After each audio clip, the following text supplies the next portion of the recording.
Democrats, stalkers, and would-be assailants are reeling now that the Texas House has finally passed the Women's Privacy Act. This is Friday, August 29th, 2025. Texas Scorecard presents the day's first news for the Lone Star State, the Texas Minute, with your host, Michael Quinn Sullivan.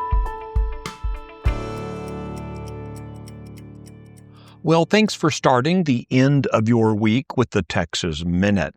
The Senate has passed legislation that would impose the same fundraising ban on state lawmakers that currently exists for regular legislative sessions on future special sessions. I'll explain why coming up. 3 Lubbock County commissioners have stopped a county property tax increase, but not everyone's happy about it. The 5-member Lubbock County Commissioners Court voted 3-2 to approve the no new revenue property tax rate for 2025, which will be used to budget the county's spending for the upcoming year. While taxpayers are excited about the move, some county employees fear that without a property tax increase, they may not receive raises. Attorney General Ken Paxton has announced a formal investigation into the Plano Independent School District after multiple reports of anti-Semitic incidents and school-sponsored activities were perceived as anti-Israel. Concerns have been raised in the community that students have been exposed to biased materials promoting a pro-Palestinian perspective and that absences for participation in pro-Palestinian walkouts were classified as excused, suggesting that the school supports the anti-Israel protests. As part of the ongoing investigation, Paxton sent a detailed letter to the superintendent demanding extensive documentation, including walkout policies, anti-Israel curriculum records, and disciplinary records tied to anti-Semitic actions. It's worth noting here that the Texas Education Agency is also investigating Plano ISD for the same charges. The school district issued a statement yesterday boasting about its relationship with Jewish organizations, but not addressing the specific allegations. In response to the Democrat quorum break earlier this month, the Texas Senate has advanced legislation to prohibit lawmakers and statewide officials from raising campaign funds during special sessions. Under the proposed law, statewide officials and legislators would be barred from making or accepting contributions for the duration of a special session, just as they are during the regular legislative session.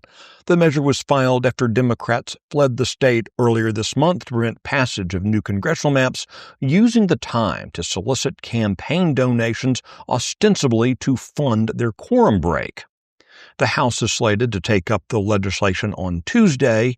The Texas Minute will be right back.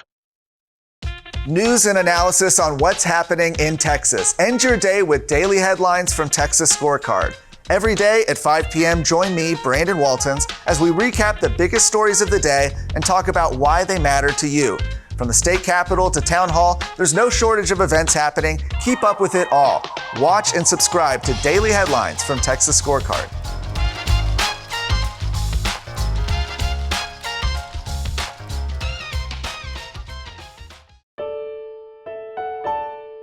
After years of failed attempts, the Texas House has finally passed the Texas Women's Privacy Act.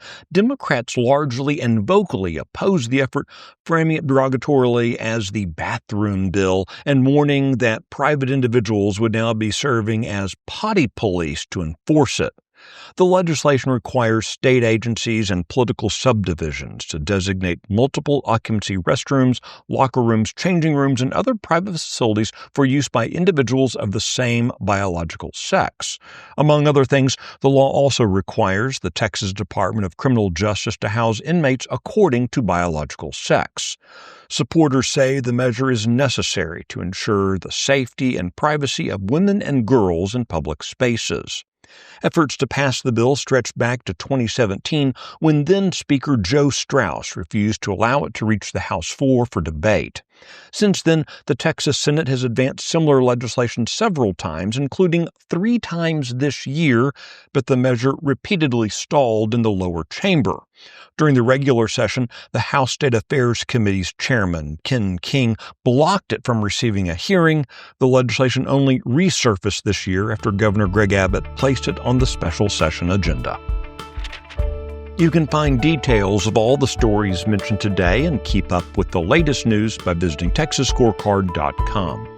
This edition of the Texas Minute was based on the original reporting of Aaron Anderson, Sydney Henry, and Brandon Waltons.